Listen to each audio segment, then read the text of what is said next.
రాష్ట్రంలో local MLA LM tax అమలు చేస్తున్నారని మాజీ మంత్రి గుంటూరు జిల్లా వైఎస్ఆర్ కాంగ్రెస్ పార్టీ అధ్యక్షుడు అంబటి రాంబాబు మండిపడ్డారు. రాష్ట్రంలో దారుణమైన పరిస్థితులు ఉన్నాయని, అవినీతి దోపిడీలపైనే కూటమి నేతలంతా దృష్టి పెడుతున్నారని విమర్శించారు. కాకినాడ పోర్టులో పవన్ కళ్యాణ్ సినిమాటిక్ హైడ్రామా ఆడారని ధ్వజమెత్తారు. తాజా పరిణామాలపై శనివారం సాయంత్రం గుంటూరు కార్యాలయంలో ఆయన మీడియాతో మాట్లాడారు. సంపద సృష్టించడం కంటే సంపద సృష్టించుకుంటాం, అంతా మేమే దోచుకుంటాం అన్నట్లుంది వాళ్ళ తీరు ఉందని సెటైర్లు వేశారు. ఈ క్రమంలో పవన్ కాకినాడ పోర్ట్ పర్యటన పైన ఆసక్తికర వ్యాఖ్యలు చేశారు. రాష్ట్ర వ్యాప్తంగా మద్యం షాపులు వచ్చాయి. మద్యం షాపులకు లాటరీలు పెట్టారు. కానీ మద్యం షాపులు దక్కించుకున్న వారిని బెదిరించి వాటాలు తీసుకుంటున్నారు. రాష్ట్రంలో ఉచిత ఇసుక పాలసీ లేదు. కూటమి నేతలు ఇసుకను దోచుకుంటున్నారు. చివరకు బూడిద కోసం కూడా కొట్టుకుంటున్నారు. కొన్ని చోట్ల అయితే చేయలేదు అనుకోండి. లాటరీలో గెలుచుకున్న వారికి, వచ్చిన వారికి షాపులు మేనేజ్ చేస్తున్నారు. ఇవాళ వాళ్ళు మేనేజ్ చేయాలంటే 30 లక్షలు కట్టమన్నారు. 40 లక్షలు ఒక్కో ప్రాంతంలో ఒక్కో రేటు. ఎమ్మెల్యేలు 30 లక్షలు, 40 లక్షలు, 30% వాటా లేదా 50% వాటా తీసుకున్నారు. తీసుకుని బెదిరించారు. కొన్ని చోట్లయితే మీకు ప్రత్యేకంగా చెప్పాల్సిన అవసరం, నర్సరావుపేట లాంటి పట్టణాల్లో అయితే తగాదాలు జరిగాయి. దాడులు చేశారు బారుల మీద. మా ఎమ్మెల్యేకి వాటా ఎవరా, మీ సంగతి తెలుస్తామని దాడి చేసినటువంటి సందర్భం. ఇవాళ చంద్రబాబు నాయుడు ఎక్కడో మాట్లాడుతున్నాడు. పొద్దు ఇందాకే చూశాను నేను. మద్యం షాపుల్లో ఎవరైనా దళారులు ఏర్పడితే సహించను అంటున్నాడు. బెల్ట్ షాపులు ఎక్కడ పెడితే బెల్ట్ తీస్తానంటున్నాడు. ఎందుకే ఈ సొల్లు కబుర్లు నాకు అర్థం కాదు.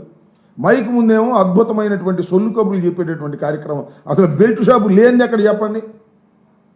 ప్రతి గ్రామంలోనూ ప్రతి పట్టణంలోనూ బెల్ట్ షాపుల కోసం పాటలు పెట్టారు. బెల్ట్ షాపులు అద్భుతంగా అఫీషియల్గా జరుగుతున్నాయి. ఎక్సైజ్ వాళ్ళు ప్రోత్సహిస్తున్నారు. ఎవరైతే డబ్బులు కట్టలేదో బ్రాందీ షాపుల వాళ్ళు ఎమ్మెల్యేలకి వాటి మీదకి వెళ్ళి రైడ్లు చేస్తున్నారు, పట్టుకుంటున్నారు, వాళ్ళు ఇబ్బంది పెడుతున్నారు. తెల్లారిపాటికి వచ్చి ఎమ్మెల్యేలకు డబ్బులు కడుతున్నారు. ఇది జరుగుతున్న విషయం. చంద్రబాబు నాయుడు గారు మైక్ ముందు మాత్రం అద్భుతమైనటువంటి ఉపన్యాసాలు చెప్పేటటువంటి కార్యక్రమం చేస్తున్నారు. మద్యం చౌకగా జరుగుతున్నాయి ఇక్కడ చెప్పండి, నాకు అర్థం కాలే. చంద్రబాబు నాయుడు గారు అధికారంలోకి వచ్చాడు, మద్యం ఏమన్నా చౌకగా దొరుకుతుందా? ఎక్కడ చౌకగా లేదు. అంతకన్నా ₹1 ఎక్కువే దొరికేటటువంటి పరిస్థితి మా రోజుల్లో కన్నా. ఈ విధంగా మద్యం షాపుల్లో విపరీతంగా దోచుకునేటటువంటి కార్యక్రమం నారా చంద్రబాబు నాయుడు గారి పరిపాలనలో ఎమ్మెల్యేలు చేస్తున్నారు. ఏ ఊర్లో ఆ ఊర్లో దందాలు చేసేటటువంటి కార్యక్రమం చేస్తున్నారు. ఇది ఒక ఆదాయం ఎమ్మెల్యేలకి. ఏది మద్యం షాపులు, మద్యం వ్యవహారాలు, బెల్ట్ షాపులు, ఇది ఒక ఆదాయం. ఆ ఆదాయం సోర్సులో తీసుకుంటున్నారు. ఇంక రెండోది ఇసుక. ఉచిత ఇసుక తవ్వుకోవటమే. మా ప్రభుత్వం అధికారంలోకి వచ్చిందనుకోండి, వెళ్తాం ఇసుక తవ్వుకోవటం వచ్చేయటం అని చెప్పారు. ఎక్కడైనా ఎలా చేస్తున్నారా? ఇసుక రీచ్లు ఎక్కడైతే ఉన్నాయో అక్కడ దాని కాంట్రాక్ట్ పెట్టారు, టెండర్స్ పిలిచారు. ఏమిటి? ఆ ఇసుక తవ్వటం, ఆ తవ్విని ఇసుకను తీసుకొచ్చి ఆ పక్కనే ఒక 2 మైళ్ళలోనో మన స్టాక్ పాయింట్ దగ్గర పోయటం, మళ్ళీ ఆ స్టాక్ పాయింట్లోంచి తవ్వి మళ్ళా లారీలోకి ఎత్తడం. దీనికి కాంట్రాక్టర్లు కావాలి. వేసారు కాంట్రాక్టర్లు. ఎవరండి కాంట్రాక్టర్లు? మన తెలుగుదేశం తమ్ముళ్ళే అందరూ. ఎవడు కాంట్రాక్ట్లో వేయడానికి వీల్లేదు, అప్లికేషన్ పెట్టడానికి వీల్లేదని దబాయించి మొత్తం తెలుగుదేశం తమ్ముళ్ళు తీసుకున్నారు. ఇక చూసుకో, దోచుకోవటమే. ఎంత రేటు చెబితే అంతే. తవ్వినందుకు, పోసినందుకు వాళ్ళు పెట్టిన రేటు వేరు, వీళ్ళు వసూలు చేసే రేటు వేరు. ఇవాళ చౌకగా దొరుకుతుందా ఇసుక? ఎక్కడైనా చెప్పండి నాకు.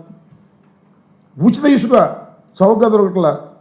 వైఎస్ఆర్ కాంగ్రెస్ పార్టీలో ఉన్నటువంటి రేటు కన్నా కూడా ఎక్కువగా ఇసుక దొరికేటటువంటి పరిస్థితి, రేటుకు దొరికే పరిస్థితి వాళ్ళ రాష్ట్రంలో ఉంది అంటే ఇది దోపిడీ కాక ఏంటి అని అంటున్నా.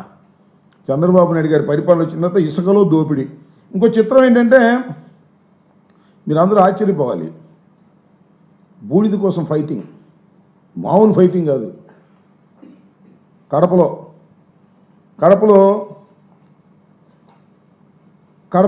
సంబంధించి రాయలసీమ సంబంధించినటువంటి ఫ్యాక్టరీ ఉంది. విద్యుత్ ఫ్యాక్టరీ. దానిలో అద్భుతంగా యాష్ వస్తుంది. ఆర్టీపీపీ